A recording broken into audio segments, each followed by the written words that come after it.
On est dimanche, il pleut sa mère, mais genre vraiment, est-ce que c'est pas le meilleur moment pour écrire un chapitre qui se passe en été dans mon roman? Un chapitre où il n'y a pas de pluie, un chapitre où il y a du beau soleil et où il fait chaud. Je pense que oui. J'ai trop hâte de vous parler de la réécriture du tome 1 de mon roman parce que je travaille dessus en ce moment et j'aime trop ce que je fais. Je suis trop contente d'améliorer mon roman, je suis trop contente de travailler dessus et de me dire ah ça je peux encore l'améliorer pour que ce soit encore meilleur et que j'arrive à vous partager cette histoire, que j'arrive à vous la partager sous la forme la plus, je vais pas dire parfaite parce que rien n'est parfait, mais la plus sincère et la plus proche de ce que moi j'avais en tête. Ça va mettre du temps avant que vous l'ayez cette histoire. Ça va être long, c'est vrai, mais ça sera bien. Je vais faire les choses bien.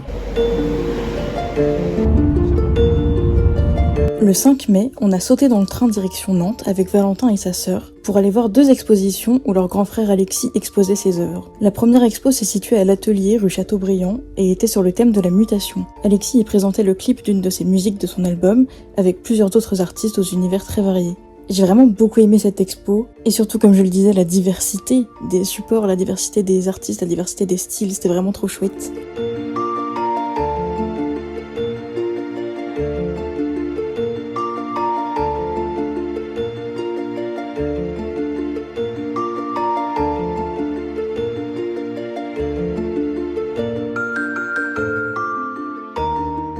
La deuxième expo avait lieu aux ateliers de Beach, qui, je vous le donne en mille, se situe rue de Beach. Très sassy comme nom de rue, soit dit en passant.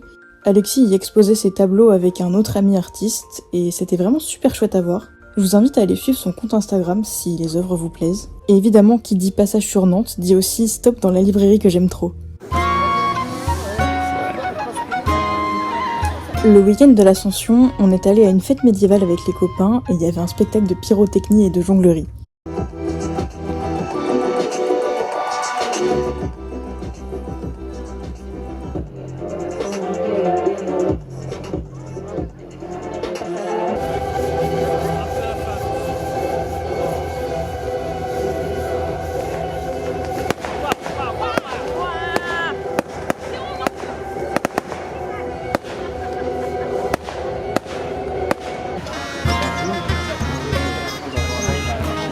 Le lendemain, on est retourné à la fête pour aller voir le marché des créateurs, ainsi qu'un super combat de chevaliers. Maintenant, les chevaliers couleur azur. Et attention, heurtez bâtard.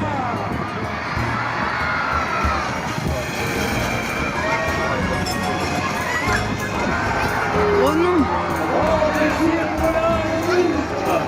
On est dimanche et j'avoue que je suis un petit peu en crise d'angoisse. En fait, depuis mercredi, on a des copains à la maison et du coup, c'est pas comme d'habitude, il y a du bruit, enfin normal quoi, du bruit de copains. Mais j'avoue que je suis un peu overwhelmed. Du coup, là, je me réfugie dans ma chambre, j'ai pris ma douche et tout. Je suis allée voir mon frère aujourd'hui, on a regardé les nouveaux épisodes de Malcolm, mais j'en parlerai dans un prochain bilan culturel. En fait, je stresse, mais les copains, c'est pas eux qui me font stresser, c'est juste que, en fait, je vous ai pas dit, mais mercredi, j'ai passé un entretien d'embauche que je pense avoir réussi, mais en fait, j'ai à la fois peur d'avoir le job et peur de ne pas avoir le job. Du coup, je fais genre et tout, ça va, mais en fait, je suis un petit peu en panique. Pourtant, vraiment, j'ai passé l'entretien les doigts dans le nez. J'ai jamais été aussi peu stressée pendant un entretien, mais là, ça y est, je commence à stresser. Normalement, j'ai la réponse dans la semaine, donc c'est ce que je disais à Valentin. Au mieux, j'ai le job et au pire, ma vie continue comme elle est. Et au mieux, ma vie continue comme elle est. Au pire, j'ai un job. Enfin bref, dans les deux cas, ça fonctionne. Eh ben, c'est super que tu le prennes comme ça, en tout cas, parce que tu n'as pas eu le job.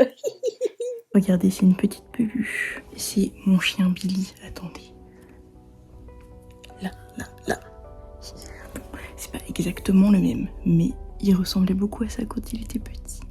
Du coup, je vais dormir avec parce que il me manque beaucoup. Et il y a un truc que je vous ai pas dit aussi, mais un truc dont je suis très fière et qui me fait un peu peur à la fois, c'est que je me suis sevrée du lithium. J'ai posté une petite BD sur mon compte Instagram à ce propos. Là, ça fait 2 semaines que j'ai arrêté le lithium. Honnêtement, le moral ça va. J'avais trop peur de rechuter à fond. J'avoue que les premiers jours du sevrage ont été très compliqués. J'ai beaucoup pleuré. Là, maintenant, ça va à peu près. Juste, là, aujourd'hui, je me tape une putain d'angoisse, mais c'est ok.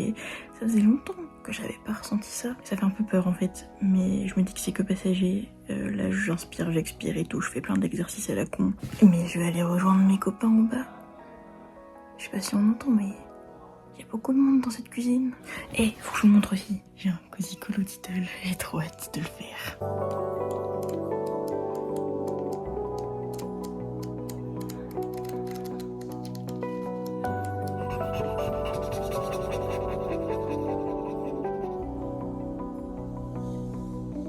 Je poste pas de vidéos en ce moment, j'ai un espèce de blocage un peu chelou. Là je viens de vous filmer une vidéo où j'ai parlé pendant 40 minutes. Je vais essayer de monter tout ça, voir ce que ça donne. Sachant qu'elle n'est pas finie parce qu'il faut que je filme une autre partie un peu plus tard. C'est une vidéo qui parle de la réécriture de mon roman, enfin la deuxième réécriture de mon roman. C'est un sujet qui me passionne donc évidemment j'ai beaucoup parlé, mais peut-être que vous ça vous intéressera pas du tout. Mais c'est pas de ça dont je vais vous parler là maintenant. En fait là je suis sur une vidéo que j'ai filmée il y a un peu plus d'1 mois. C'est une vidéo qui rentre dans ma playlist de santé mentale où je vous parle un petit peu de ce qui se passe dans ma tête et tout. Et en fait, j'arrive pas à la poster. Pourtant, elle m'a grave fait du bien à tourner et à monter. Mais d'un autre côté, j'ai l'impression que ça va pas trop avec l'humeur générale de ma chaîne en ce moment. Cette vidéo, elle est un peu tristoune quand même. Enfin, elle parle de sujets durs comme la mort, la dépression, les envies suicidaires. C'est une vidéo pourtant qui explique que je n'ai plus de pensées suicidaires et que je me rends compte avec le temps que je n'ai jamais vraiment été suicidaire. Dans le sens où je sais qu'à l'époque, je voyais la mort comme une solution. Je voulais mourir. J'étais épuisée par la dépression, j'étais détruite par la dépression. Et aujourd'hui, je me rends compte que la mort n'est pas une solution. Je sais que quoi qu'il arrive dans ma vie, même si je retombe en dépression, j'ose espérer que je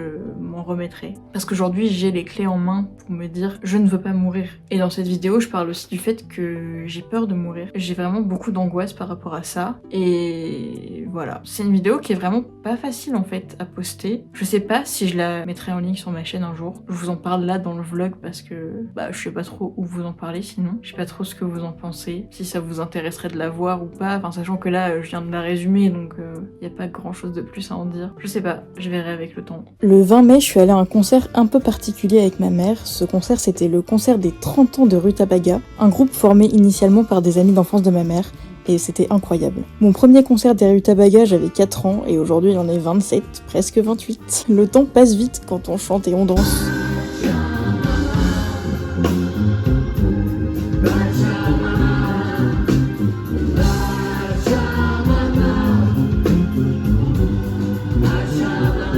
Et comme l'a si bien dit Fabien, nous on est... Contre le facho!